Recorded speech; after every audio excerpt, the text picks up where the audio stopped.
Hello everyone, welcome back to Scale JDM Reviews. On the bench today you can see we've got the Mazzora edition of the Veilside RX7 by Aoshima. This kit, like a few of my kits, have actually been ordered from Yahoo Auctions, which is the Japanese auction site. It's not the quickest or the cheapest way of getting a kit, but you do find some real gems on there like this one. I'd never actually seen this kit before. And also I was quite interested to see when it turned up what it actually looked like, because as you can see on the cover art it looks fantastic. So do you open the box and have a look? And voila. Being a kit from Yahoo Auctions, clearly it's not brand new. This one does seem to have had some exploration done to it already. So let's have a look to see what it looks like inside. So the first thing we've got is the decals. Veilside combat decals. These are yellowing a little bit again like the previous kit. It is a sign of the age, however they still look fantastic, and I'm pretty sure they would look great once they're on the car. Okay, next onto the body shell. It's the classic RX7, such a beautiful car in real life.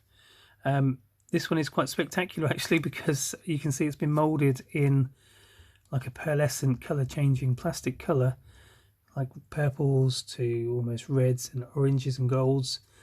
Quite spectacular, but you can also notice that it is transparent, so you couldn't actually build the car like this, but it still does look fantastic. I think building it with the colour change flip paint would be amazing. Next on to the wheels, which are these. There's two missing because they're actually already attached to the tyres. But they are two-piece, so if we just break that off, very typical of Aoshima to do a split rim kind of design. It does look great, obviously, with the silver colour and then the chrome outer rim. Do look fantastic, really nicely detailed, all the way down to the centre caps. And what looks like at the very top of the wheel there, maybe some wheel weights. I have absolutely no idea. Could just be a moulding issue. So let's have a look at the tyres, which are inside this bag here. There we go. So again, Aoshima is got some lovely tyres. They should look pretty fantastic on the car.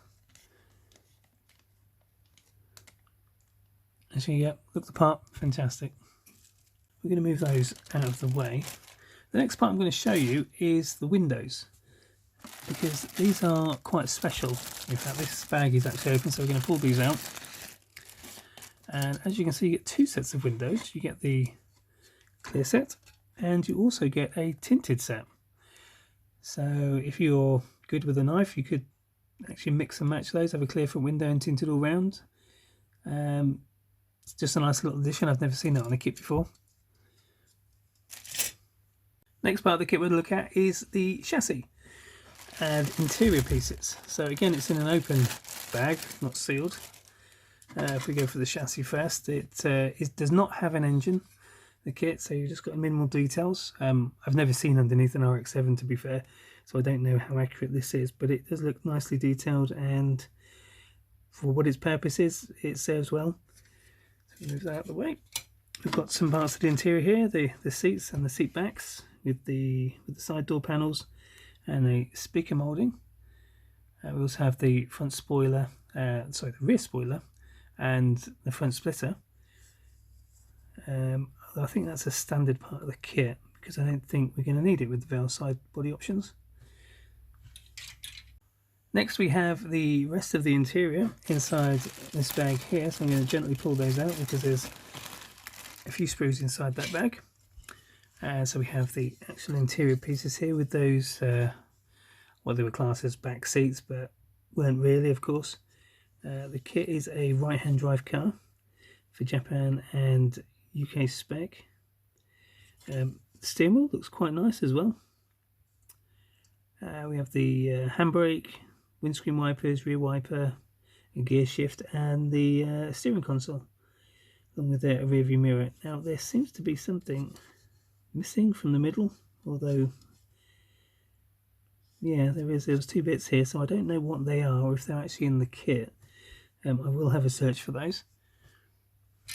Next thing to come out of this box of joy is the exhaust. So it's a chrome back box with a large bore exhaust port on the back, and we have the wing mirror infills there. Next, what we're going to go to is actually the wing mirrors themselves. As you can see, these are moulded in the same colour as the body, so it's the translucent flip colour, and they do look really great, to be honest, if a tad transparent. Okay, the next sprue is going to be the rest of the body parts. It looks like the front or rear bumper has come off there. We'll soon find out. Yes, we are missing a couple of bits on this kit as well here. So we have a lot of exterior body parts on this particular sprue. So we're missing a side skirt and the bumper is in there. And the side skirt is also in there. That's good. So this can be made as a complete kit still, which is really lovely. I do love that moulded body colour though. It looks absolutely fantastic. So I think I'm going to have to invest in some colour flip paint. I think it's turned me finally. So what I've got here is the bumper. So it's upside down. So of course this would then sit on the front of the car just here like that. And it does look stunning. It does look beautiful. And then you also have the side skirts, which would go on the side just there like that. They are standard Veilside parts, but I don't know, just the colour just makes them seem like a whole different kit. It's amazing. Okay, so the last sprue in the kit is going to be the chassis parts. So we're going to pull the whole bag out. Okay, so we have the front subframe there, and we have the original exhaust, which of course is not going to be used in this particular kit. We also have some brakes, which have some writing on them. Oh, they say Mazda. Okay, so they're going to be the fronts there, and then the rears here. We also have the steering arm, and you've got the rear subframes, and I'm guessing that's for the front. It's the top of the front wishbone suspension setup.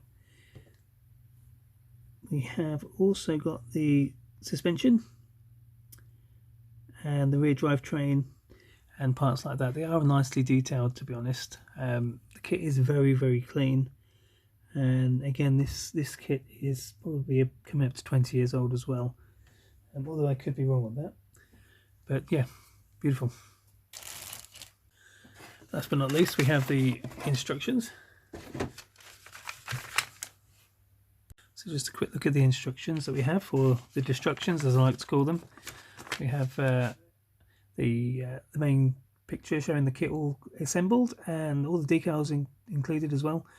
And then the rest of it goes on in the standard way, which is to start off with the suspension, brakes and steering, installing that onto the chassis, and then going for the interior parts. If we turn those over a little bit, we then have the finished car and the spoilers. So it does seem like those parts earlier on were not needed, which is good. All the Veilside parts do look absolutely incredible. I mean, there's like 4 pieces to that rear spoiler. That's madness. And here we go, the whole spec list. So yeah, it is actually a really lovely kit, and it'll be very, very easy to install an engine into this kit. There are various other suppliers of aftermarket RX7 engines out there, and they would look fantastic in this kit. I mean, even to be honest, the Tamiya kit, the Tamiya RX7 kit has an engine, and that could be transplanted straight into this one, just with a little bit of modifying. So you can let your mind go crazy really with what you can do with it. So anyway, I hope you enjoyed watching this unboxing of the Mazzora RX7. If you've got any questions, please put them in the comments below. Don't forget to subscribe and like the channel. There are more rare kits coming. Thanks very much. Take it easy. Bye-bye.